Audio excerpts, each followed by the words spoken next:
बाकीच्या पोलीस ठाण्याचे आमचे प्रभारी अधिकारी, सर्व स्टाफ आणि कोळे साहेबांच्यावर नितांत प्रेम करणाऱ्या सर्व क्षेत्रातल्या प्रतिष्ठित आणि सजग नागरिकांना वंदन करतो, मसोबारायला वंदन करतो आणि आजचे 2 शब्द सुरू करतो.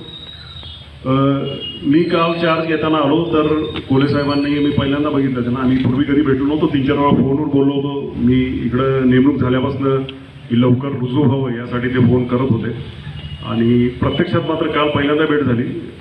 सरांनी अगदी म्हणजे 1 तासभर मला उपविभागाचा पूर्ण राजकीय, सामाजिक आणि गुन्हेगारीचा आलेख जो काय आहे त्याचं विश्लेषण, एक लिगसी ट्रान्सफर करायची जी प्रोसेस ज्याला म्हणतो आपण, जे नॉलेज एका अधिकाऱ्याकडनं दुसऱ्याकडे जाणं गरजेचं आहे ते इतक्या प्रोफेशनली, इतक्या चांगल्या पद्धतीने केलं की मला अर्धा अंदाज तर कालच येऊन गेला.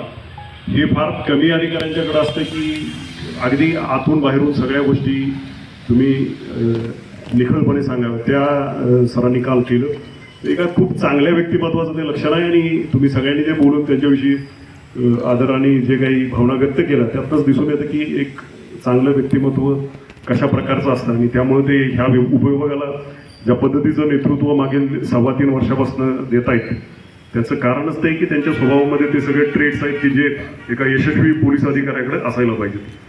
असं असतानाही त्यांनी एका क्षणात सगळं जे चांगल्या कामाचं क्रेडिट आहे ते टीमला देऊन टाकलं आणि स्वतः काहीच केलं नसल्यासारखं दाखवलं. हाही त्यांच्या व्यक्तिमत्वाचा एक पैलू आहे की सगळी जबाबदारी स्वतःवर घ्यायची परंतु यशाचं क्रेडिट मात्र इतरांना देऊन टाकायचं, टीमला देऊन टाकायचं. हे एका चांगल्या टीम लिडरचं जे लक्षण आहे ते सरांमध्ये नक्कीच आहे.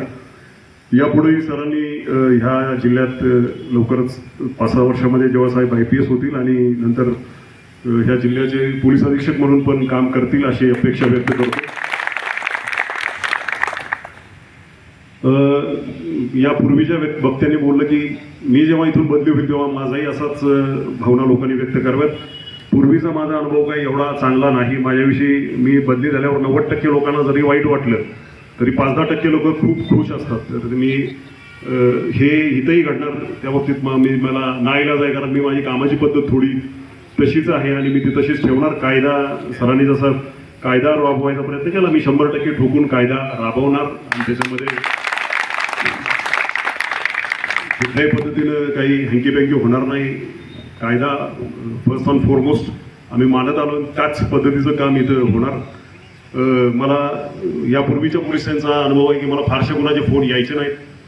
फारच रेअरली कधी एखादा मी DJ बंद केले किंवा असं काही केलं तर फार वरच्या लेवलवर एखादा फोन यायचा. परंतु मला वाटतं फोन करायला काही हरकत नाही. आम्ही तुमच्या सेवेसाठी आहोत. असं नाही की कुठं आम्ही इथं रूल करायला आलो किंवा काही वेगळं पोलिसिंग करायला आलो. आम्ही बेसिक पोलिसिंग करणार आणि त्यामध्ये सर्वसामान्य नागरिक जो आहे त्याला केंद्रबिंदू मानून आम्ही आमचं पोलिसिंग जे सरांनी चालू ठेवलं आहे तसंच चांगल्या पद्धतीनं पोलिसिंग, चांगली जी सिस्टम सरांनी सेट केलेली आहे त्या तशाच पद्धतीनं पुढं चालू ठेवणार आणि आपल्या सगळ्यांची सेवा तेवढ्याच चांगल्या पद्धतीनं करायचा प्रयत्न करणार. मग ते अगदी गुन्हेगारी नियंत्रणात आणण्यासारखे छोटे विषय असोत, जे अत्यंत सोपे विषय ते असोत किंवा अगदी ट्रॅफिकची समस्या किंवा ज्यामध्ये मोठ्या प्रमाणावर जनतेला एखाद्या त्रासातून बाहेर काढायचं ते असो, त्या कुठल्याच पद्धतीत आम्ही एक टीम म्हणून कमी पडणार नाही याची आपल्याला ग्वाही देतो.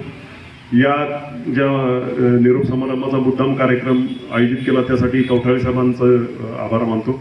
सरांना, कोळे सरांना त्यांच्या उर्वरित आयुष्यासाठी, चांगल्या आरोग्यासाठी आणि असंच त्यांचं व्यक्तिमत्व इतरांना प्रभावित करून त्यांच्यातून चांगले चांगले लीडर तयार करण्यासाठी त्यांनी असंच कार्यरत राहावं अशा शुभेच्छा देतो. त्यांच्या कुटुंबाला आणि त्यांना चांगलं यश आणि प्रोफेशनली ते खूप जास्ती सक्सेसफुल राहतील अशा अपेक्षा व्यक्त करतो. आपल्या सगळ्यांनी माझं 2 शब्द ऐकले त्यासाठी धन्यवाद. माझ्या अभिनंदनासाठी आणि माझ्या स्वागतासाठी धन्यवाद. Thank you so much. जय हिंद, जय महाराष्ट्र.